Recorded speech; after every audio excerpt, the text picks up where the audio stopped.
దేవుని సహన పరీక్ష. నీలిరంగు ఆకాశమంతయు దేవుని మహిమతో వెలుగుచుండెను. ఆ సమయంలోనే కుయుక్తి కలిగిన సాతాను ప్రభువు వద్దకు వచ్చి, ప్రభువా, నేను నీ వద్దకు రూతు అనే ఒక మహిళని తీసుకుని వచ్చాను. ఆమె నీకు బహుప్రియురాలు. నాకు నువ్వేం చెప్పదలిచావో అర్థమైంది సాతానా. నాకు తెలుసు ప్రభువా, ఆమె నీపై నమ్మకంగా నుండి ఎల్లప్పుడూ నిన్ను ప్రార్థిస్తూ నిన్ను విశ్వసిస్తూ ఉన్నది. కానీ నేను ఆమె సహనాన్ని పరీక్షిస్తే ఆమె ఎంతకాలం సహిస్తుందో చూడముచ్చటగా నుండును. నేను ఆమె ప్రార్థనలకు సమాధానం ఆమెకు చేరనివ్వక చేసిన ఎడల ఆమె నీ మీద ఆధారపడి ఉండునో లేదో పరీక్షించదలిచెను. రూతు నా కుమార్తె. ఆమెకు కష్టాలిచ్చినను ఆమె నన్ను ఎడబాయదు, నన్ను విడువదు. నువ్వు నీ ప్రయత్నం చేయొచ్చు. ప్రభువు సాతానికి ఆజ్ఞాపించిన వెంటనే సాతాను చాలా సంతోషంతో భూమి మీదకు వచ్చెను. తన యొక్క కుయుక్తి పనులను అమలుపరిచెను. రూతు విధవరాలైన తన తల్లి మరియు తన కుంటి చెల్లెల కోసం రోజంతా కష్టపడి కూలీ పని చేస్తూ ఉండెను. గొప్పకు చదువుని చదువుకున్న ఉపాధ్యాయురాలి ఉద్యోగం కొరకు ప్రభువు మీద నిరీక్షణ పెట్టుకుని ఉండెను. ప్రతిరోజు ఆమె మంచి ఉద్యోగం కోసం, ఆర్థిక స్థిరత్వం కోసం, తన సమస్యల నుండి విముక్తి కోసం ఆ ప్రభువుని ప్రార్థిస్తూ ఉండెను. కాని ఆమె ప్రార్థనను ఏమీ కూడా ప్రభువు సన్నిధికి వినిపించకుండా మేఘ మార్గము మధ్యలోనే సాతాను అడ్డుకుంటూ ఉండెను. రూతు, నువ్వు ఎంత ప్రార్థన చేసినప్పటికీ నీ ప్రార్థన ప్రభువు సన్నిధికి చేరదు. ఆయనకు నేను వాగ్దానం చేసి వచ్చాను. నేను నిన్ను ప్రభువుకి దూరం చేసేదను. సాతాను కుయుక్తిని అర్థం కాని రూతు కన్నీటి ప్రార్థన చేస్తూ ఉండెను. కాని రోజులు నెలలుగా, నెలలు సంవత్సరాలుగా మారెను. కాని వారి జీవితంలో ఎలాంటి మార్పు లేదు. అమ్మా, నీవు మా కొరకు ఎంతో కష్టపడినను ఉపయోగమేమీ లేదమ్మా. వచ్చిన డబ్బంతయో ఖర్చయిపోయెను. ఇంటి యజమాని అద్దె కట్టమని మమ్మల్ని ఆదేశిస్తున్నాడమ్మా. ఆమె అలాగ చెప్పిన వెంటనే యజమాని అక్కడికి చేరుకొని చాలా కోపము తెచ్చుకొని, గత కొన్ని నెలల నుంచి మీరు అద్దె కట్టకపోగా ముఖం చాటేస్తూ ఉన్నారు. ఇక మీదట నాకు అలా సాగదు. మీరు అద్దెను కట్టని ఎడల ఇక మీరు ఇంటిని విడిచి వెళ్లాల్సిందిగా నేను ఆదేశిస్తున్నాను. రూతు ఎంతో దుఃఖముతో, నాకు మరి కొన్ని దినముల సమయం ఇవ్వండి. ఖచ్చితంగా నేనంతయు తీర్చెదను. మా మీద కొంచెం దయచూపుము. రూతు మాటలకు అతను కరిగి అక్కడ్నుండి తిరిగి వెళ్ళిపోయాను. కుటుంబమంతా మోకరించి ప్రార్థన చెయ్యడం మొదలుపెట్టారు. అయినప్పటికీ వారి ప్రార్థనలు ఏమీ కూడా ప్రభువు సన్నిధికి చేరకుండా సాతాను అడ్డుకొనెను. మరికొన్ని దినములు గడిచెను. నిరాశ ఆమె హృదయంలో చేరింది. ఇక ఆ రోజు రాత్రి సమయమందు కుటుంబమంతా బహు ఆకలి గలవారయ్యి నిద్రిస్తూ ఉండగా రూతు నిద్రలేచి కన్నీటి ప్రార్థన చెయ్యటం మొదలుపెట్టెను. ఆమె దుఃఖము ఏమాత్రమూ ఆగక ప్రవాహమాయెను. ప్రభువా, చూచుచున్న దేవుడవు నువ్వు. నా దుఃఖ దినములు సమాప్తమైనాయ నా ప్రభువా. సింహపు పిల్లల్లేమి కలవై ఆకలితో ఉండెను. నీ బిడ్డలు మాత్రం ఆకలితో ఉండవని నువ్వు వాగ్దానం ఇచ్చినావు కదా ప్రభువా. మేము బహు ఆకలితో ఉన్నాము నా తండ్రి. నాకు ఆధారం నీవే నా ప్రభువా. నీవు నాతో మాట్లాడు. నా దుఃఖమును తీర్చివేయి నా తండ్రి. ఎందుకింక కన్నీరు, ఎందుకా వేదన? నీ దుఃఖ దినములన్నీ సమాప్తమైనవని తెలుసుకొనేస్తమా యేసయ్య మాటిది.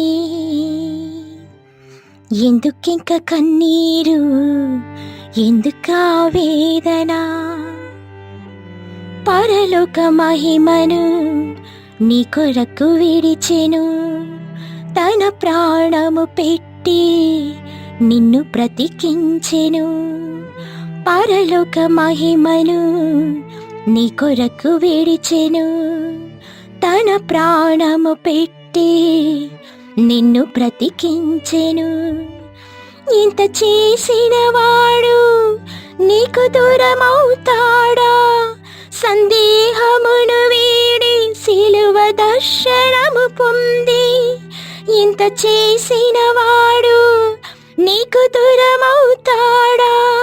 సందేహమును వీడి సిలువ దర్శనము పొంది బ్రతికితే క్రీస్తు కొరకే, చావైతే లాభమనుకో. బ్రతికితే క్రీస్తు కొరకే, చావైతే లాభమనుకో. ప్రాణమా నాలో తొందర పడకుమా, ప్రాణమా నాలో తొందర పడకుమా. ఎందుకింక కన్నీరు, ఎందుకా వేదన? నీ దుఃఖ దినములన్నీ సమాప్తమైనవని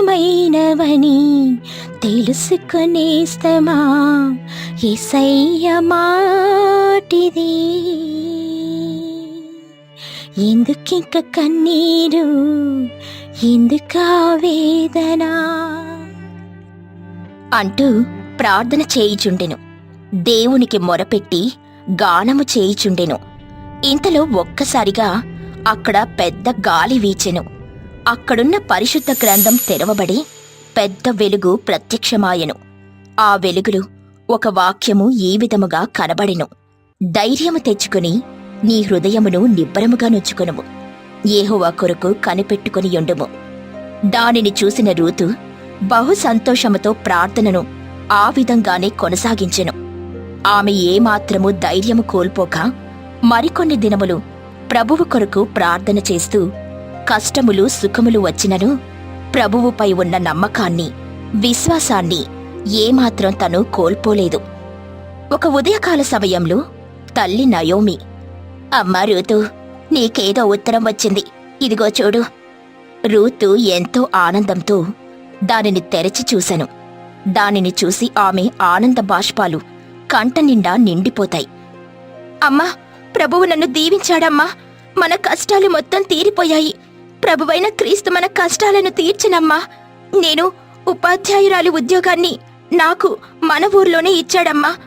నాకు బహు సంతోషంగా ఉందమ్మా, మన కష్టాలు తీరిపోయాయమ్మా. ఆ మాటలు విన్నా ఆ తల్లి చాలా సంతోషంతో ప్రార్థన చేయడం మొదలుపెట్టెను. ప్రభువా, మా దుఃఖ దినములన్నీ సమాప్తపరిచావా నా తండ్రి? చాలా సంతోషం నా తండ్రి, ఇలాగే మా కుటుంబాన్ని ముందుకు వెళ్లేలాగా చెయ్యు నా ప్రభువా అని ప్రార్థించుచుండెను. అలాగే రూతు కూడా ప్రార్థన చేయుచుండెను. తన చిన్న చెల్లెలు హవీలా కూడా ప్రభువుకి కన్నీటి ప్రార్థన చేస్తూ ఆయనకు కృతజ్ఞతాస్తుతులు చెల్లించుకొనిరి. ఇక కొన్ని దినములలోనే ఉపాధ్యాయురాలిగా ఆమె అక్కడికి వెళ్ళుచూ ఉండెను. ఆమె సంపాదనతో కుటుంబమంతా చాలా సంతోషంగా ఉండెను. ఇక సాతాను తిరిగి ప్రభువు వద్దకు చేరుకుని, ప్రభువా, నేను ఓడిపోయాను. నిజముగా ఆమె విశ్వాసం గొప్పది. నీవు సమాధానం ఇవ్వకపోయినను ఆమె నిన్ను విశ్వసించి నీ కొరకు ఎంతగానో ప్రార్థన చేసి ఉన్నది. విశ్వాసం అనేది వెంటనే ఫలితం పొందుట కాదు. సమాధానం ఆలస్యమైనను నన్ను, నాపై నమ్మికను ఉంచటమే నిజమైన విశ్వాసం. ప్రభువా, క్షమించండి, ఇక నేను వెళ్ళెదను అని ప్రభువుకి క్షమాపణ కోరుకుని సాతాను అక్కడ్నుండి వెళ్ళిపోయెను. ప్రభువైన క్రీస్తు స్వయంగా తానే రూతు కుటుంబాన్ని ఆశీర్వదించాలని భావించెను. ఆ రాత్రికాల సమయంలో ప్రభువైన క్రీస్తు వారి వద్దకు వెళ్ళి, హవీలా, నేను నిన్ను స్వస్థపరచును. నీవు రేపటి దినమున సూర్యుని వెలుగు చూసిన సమయంలో నీ ముఖంలో దుఃఖము పోయి సంతోషంగా వెలుగును. నేను నిన్ను ఇప్పుడే ముట్టి స్వస్థపరచుచున్నాను. రేపు నీవు నా సన్నిధికి ఎవరి ఆధారం లేకుండా నడిచెదవు. అక్కడ ఏం జరుగుతుందో అర్థం కాని హవీలా ప్రభువుని చూస్తుందా లేదా తానేదైనా పరిజ్ఞానంలో ఉందా అని అర్థం కాక హవీలా ప్రభువుతో మాట్లాడుతూ ఉండెను. ప్రభువా, మీరు ఇచ్చిన ఈ గొప్ప ధన్యత నాకు చాలు. నేను నీ సన్నిధికి ఎవరు సహాయం లేకుండా వచ్చేదను నా ప్రభువా. రూతు అదంతా కలయని భావించెను. ప్రభువుతో ఈ విధంగా మాట్లాడెను. ప్రభువా, నీ నుండి సమాధానం వచ్చినందుకు నేను బహుగా సంతోషపడుచున్నాను. ఎంతకాలమని నేను ఇలాగ దుఃఖంలో మునిగిపోతును నా తండ్రి. నీవు నన్ను బలపరిచి ఇంటి మీద ఉన్న ఒంటరి పిచ్చుకకు నాకు తోడయుండి నీవు నన్ను నడిపించావు. నా కుమారి, నీ గుడారానికి ఏ చెదలు అంటదు. నేను నీకు రక్షణగా ఉన్నాను. నిన్ను నీ కుటుంబాన్ని బహుగా దీవించి ఉన్నాను. ఇక రూతు సంతోషముతో ప్రార్థన చేసుకుని కృతజ్ఞతలు చెప్పుకుంటూ ఉండెను. నయోమి, నన్ను నా మార్గమును విడువక నీవు నీ కుటుంబాన్ని కట్టియున్నావు. మీ సంతోష సమయంలో నాకు ప్రార్థన చేశావు. నీ దుఃఖ సమయంలో కన్నీటి ప్రార్థన చేశావు. నేను విన్నాను. నీకు సంతోషం నిత్యం ఉండునని నేను బహుగా దీవించుచున్నాను. అలా వారి ముగ్గురికి ప్రభువు కనిపించెను. అదంతా కలయని వారు భావించెను కాని ప్రభువైన క్రీస్తు వారిని ముట్టి స్వస్థపరిచి అక్కడ్నుండి తిరిగి తన సన్నిధికి చేరెను. ఆ రాత్రి గడిచిన పిమ్మట మరుసటి రోజు ఉదయము హవీలా నడుచుచూ ఉండెను. దానిని చూసి కుటుంబమంతా చాలా సంతోషపడెను. రాత్రి ప్రభువే స్వయంగా తమ ఇంటి వద్దకు వచ్చారని ఎంతగానో ఆనందపడిరి. కొన్ని దినముల తర్వాత వారొక మంచి గృహాన్ని నిర్మించుకుని ప్రభువైన క్రీస్తుకి ప్రార్థన చేయుటకు ప్రత్యేకమైన గదిని కూడా ఏర్పాటు చేసుకునిరి. దానినంతా చూస్తున్న ప్రభువు మరింత సంతోషముగా ఉండెను. ప్రభువు కానాను అను ఒక ప్రదేశంలో మేరీ డేవిడ్ అను దంపతులు నివాసముండిరి. వారిరువురికి దేవుని కృప వలన హవీలా అనే కుమార్తె కలిగెను. దేవుని కృపచేత ఆ కుటుంబం సంతోషంగా ఉండెను. కొన్ని దినములు గడిచెను. ఒక ఉదయకాల సమయంలో డేవిడ్ కుమార్తెైన హవీలకు తీవ్ర రక్తస్రావం తన నోటి ద్వారా జరుగుతూ ఉండెను. దానిని గమనించిన డేవిడ్, మేరీ ఇరువురు ఆయాసపడి వైద్యుని వద్దకు పరుగు తీస్తారు. వైద్యుడు హవీలా దుస్థితిని గమనించి ఆమెకు రక్తస్రావం వ్యాధి కలిగెను అని చెప్పెను. అతని యొక్క మాటలు విన్న భార్యాభర్తలిద్దరూ చాలా ఆయాసానికి గురయ్యను. వారిరువురికి ఏం చేయాలో పాలుపోలేదు. వారి జీవితం ఒక్కసారిగా చీకటిమయమైనట్టు అయిపోయెను. బహుశా ఈ చిన్నారి కూడా చాలా కష్టంగా ఉండును. మరికొన్ని రోజుల్లో ఆ ప్రభువు సన్నిధికి ఆమె చేరుకోవచ్చు. ప్రార్థన చేయటం తప్ప మరేమీ చేయలేను, క్షమించండి అని క్షమాపణ కోరుతూ వైద్యుడు అక్కడ్నుండి వెళ్ళిపోయెను. భార్యాభర్తలిద్దరూ చాలా దుఃఖిస్తూ దుఃఖసంద్రంలో మునిగిపోయెను. ఇద్దరూ ఆకాశం వైపు చూసి ప్రభువును ప్రార్థించడం మొదలుపెట్టెను. పిమ్మట ఇద్దరూ ప్రార్థనలో మునిగిపోతారు. ప్రభువా, నేనిచ్చినది నేను తప్ప మరి ఎవరు తీసేయలేరు అని వాగ్దానమిచ్చినావు కదా. నా ప్రభువా, నా దేవా, నా కుమార్తె విషయంలో మేలు కలిగించు. ఆమెను నువ్వే మాకు బహుమతిగా ఇచ్చినావు. నీవే ఆ బహుమతిని తిరిగి తీసుకుంటావా నా ప్రభువా? ప్రభువా, మా మొరని ఆలకించుము. మేము ఏమైనను తప్పు చేసిన ఎడల ఆ పాపమును మా మీదకు తీసుకురండి. నా బిడ్డల మీదకు తీసుకురావద్దు. మేము కన్నీటితో నిన్ను ప్రార్థిస్తున్నాము ప్రభువా అని ఇద్దరూ కూడి ప్రార్థన చేయటం మొదలుపెట్టెను. దానినంతా పరలోకంలో ఉన్న ప్రభువు గమనించెను. అప్పుడు దుర్బుద్ధి గల సాతాను, ప్రభువా, నీ భక్తులు నిన్ను మొరపెట్టుచున్నారు, ప్రార్థన చేయుచున్నారు. నీవు వారిని విడువవని వారికి తెలుసు, కానీ వారు ఎందుకు ఇలా ప్రార్థన చేయుచున్నారో నాకు అర్థం కావడం లేదు. దివారాతంలో నన్ను ధ్యానించువాడు ధన్యుడు అని ఊరికే అనలేదు కదా సాతానా. వారి బాధలు నాకు తెలిపినా తెలుపకపోయినను నేను వారి చేయిని ఎట్టి పరిస్థితుల్లోనూ విడువను. కానీ ప్రార్థన చేయుట బాధ్యత. తండ్రి నాకు అదే బోధించెను. ప్రభువా, నేను ఈ సమయంలో వారిని పరీక్షించాలని నిర్ణయించుకున్నాను. సాతానా, నువ్వు ఇప్పటిదాకా వారిని దుఃఖ సముద్రంలో ముంచియున్నావు. నీకు తదుపరి సమయాన్ని నీకు ఇచ్చినా నువ్వు వారిని ఎట్టి పరిస్థితుల్లోనైనా బాధింపకూడదు. ప్రభువు చెప్పిన మాటలు నాకు నచ్చవు. ప్రభువుకు నేనెందుకు భయపడాలి? ఈ కుటుంబాన్ని నేను శోకసంద్రంలో ముంచి దుఃఖంలో పడివేయదలచాను అని అనుకొని అక్కడ్నుండి కనుమరుగైను సాతాను.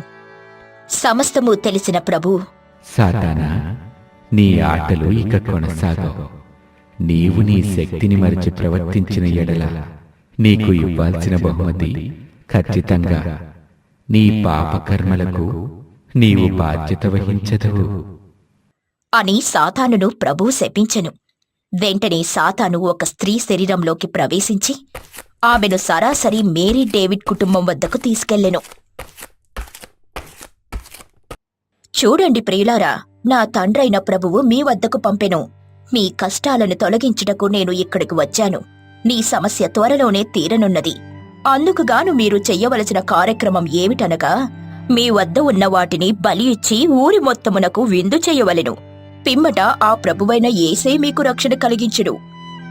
వచ్చిన దూత మాటలు విన్న ఇరువురు కూడా సందేహంతో ఆమెను చూచెదరు. మీరు నమ్మిక ఉంచక సందేహించినా పిమ్మట మీరు మీ కుమార్తె యొక్క ప్రాణాన్ని కోల్పోయి ఉండెదరు. ఆలస్యం చెయ్యక వెంటనే నేను చెప్పిన కార్యక్రమం మొదలుపెట్టురి. మీరు వచ్చి ఉన్నందుకు సంతోషం, కాని నా తండ్రి ఎప్పుడూ కూడా బలి కోరడు. ఏదైనా అలాంటిది ఉన్నచో ఆయన మాకు ఖచ్చితంగా దర్శన భాగ్యం కలిగించెను. ఇక మీరు వెళ్ళవచ్చు. మాకు ప్రార్థన సమయం అయినది. లేదా మీరు కూడా మాతో కూడా ప్రార్థన చేయుడి. నేను చెప్పినది నిజమయ్యున్నది. నా మాట పెడచెవిన పెట్టినా పిమ్మట మీరు శోక సముద్రంలో మునిగిపోదురు అని అక్కడ్నుండి ఆమె వెళ్ళిపోయెను. దూత అక్కడ్నుండి వెళ్ళిపోయిన పిమ్మట ఇరువురు కూడి ప్రభువునికి ప్రార్థన చేయటం మొదలుపెట్టిరి. ప్రార్థన చేయుచున్న సమయంలో సాతాను ఎట్లా అయినా ఆ ప్రార్థనలను ఆపేయాలని పూనుకొనెను. సాతాను వెంటనే అతని కుమార్తె శరీరంలోకి ప్రవేశించి ఈ విధంగా మాట్లాడెను. ఆపండి, ఈ ప్రార్థన వలన ఎలాంటి ఉపయోగము లేదు. నన్ను బ్రతికించడానికి ఆ ప్రభు దిగిరాడు. నా మృత్యువు నాకు సమీపంలో ఉన్నది. అది నా కళ్ళకు ఎరిగేయున్నది. ప్రార్థన చేయడం వల్ల లాభమేమీ లేదు. దయచేసి ప్రార్థన ఆపివేయుడి అని కుమారి పెద్ద పెద్దగా రోదించడంతో తల్లిదండ్రులు ఆశ్చర్యంతో కుమార్తె వైపు చూసిరి. ప్రభువైన యెహోవా మేలు చేయుటకు సిద్ధమయ్యున్నాడు. సాతానా, నీ ప్రవర్తనేంటో మాకు తెలియను. నా కుమార్తెను విడిచిపెట్టి వెళ్ళిపో, లేదా ప్రభువైన యేసు అగ్ని వంటి శోధనల్లో నీవు పడిపోవుదువు అని మళ్లీ ఇరువురు ప్రార్థన చేయడం మొదలుపెట్టారు. సాతాను కుమార్తె శరీరంలో ఉండే పెద్ద పెద్దగా ఏడుస్తూ అరుస్తూ తనను తాను గాయపరుచుకుంటూ ఉండెను. మర్యాదగా ప్రార్థన ఆపడి.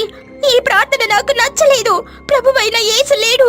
నా మరణము నాకు సంభవించుటకు సిద్ధమయ్యున్నది అంటూ మరింత పెద్దగా బాధగా మాట్లాడుతూ ఉండెను. చూస్తూ ఉండగా ఆ కుమార్తె తల్లిదండ్రులిద్దరినీ కొట్టడం మొదలు పెడుతుంది. అయినప్పటికీ వారిరువురూ కూడా ప్రార్థనను కొనసాగిస్తూ ఉండెను. ఆ సమయంలో వారిరువురికి తీవ్ర గాయాలాయెను. ఆ సమయంలో ప్రభువారు వారి ముందు ప్రత్యక్షమాయెను. ప్రభువుని చూసిన సమయం వారికి ఎంతో ఉత్సాహాన్ని కలుగచేసెను. ప్రభువు ఆ కుమార్తెను చూసి, ఓ సాతానా, ఆ కుమార్తెను విడిచి నువ్వు బయటకు రా. కుమార్తె శరీరం లోపల ఉన్న సాతాను గజగజ వణుకుతూ ఉండెను. భయంతోనే సాతాను బయటికి వచ్చిన పిమ్మట, ప్రభువా, నాపై దయ చూపించు. ఇక పిమ్మట ఏ కాలమైనను నేనిటి వైపు రాను అని సాతాను ప్రాధేయపడడం మొదలుపెట్టెను. సాతానా, నీ దృష్టి ఎప్పటికీ మారదు. నీకు సరైన శిక్ష విధించబడుతుంది అంటూ శపిస్తాడు. వెంటనే సాతాను చుట్టూ అగ్ని చుట్టువేస్తుంది. సాతాను అగ్నికి బలైపోయెను. ప్రభువా, మీరు కేవలం మీ పలుకులతో నన్ను స్వస్థపరచుడి. మరింకేమీ అవసరం లేదు నా ప్రభువా. మీరు మాట మాత్రం సెలవివ్వండి చాలు. నీ చేతిలో రొట్టెను నేనయ్యా, వీరువు యేసయ్యా, వీరువు యేసయ్యా, ఆశీర్వదించు యేసయ్యా. ఓ నా కుమార్తె, నీ నమ్మకమే నిన్ను స్వస్థపరచునుగాక. ఆ పలుకులతో తన యొక్క వ్యాధి స్వస్థపరచబడుతుంది. ప్రభువైన యేసుక్రీస్తు వారిని దీవించి అక్కడ్నుండి మాయమైపోయెను. నీ చేతిలో రొట్టెను నేనయ్యా, వీరువు యేసయ్యా, వీరువు యేసయ్యా ఆశీర్వదించు యేసయ్యా వీరువు యేసయ్యా ఆశీర్వదించు యేసయ్యా నీ చేతిలో రొట్టెను నేనయ్యా వీరువు యేసయ్యా తండ్రి ఇంటి నుండి పిలిచితివి అబ్రామును ఆశీర్వదించితివి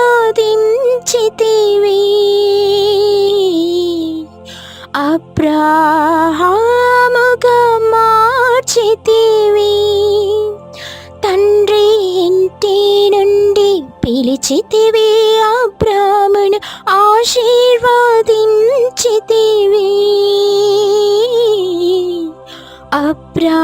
అబ్రాహాముగా మార్చితివి నీ చేతిలో రొట్టెను నేనయ్యా వీరువు యేసయ్యా ఈ వీడియో మీకు నచ్చితే లైక్ చేయండి. అలాగే జీసస్ కృప మీ మీద ఉండాలి అంటే జీసస్ కృప అని కామెంట్ చేయండి. ఛానల్ ని సబ్స్క్రైబ్ చేయటం మర్చిపోకండి.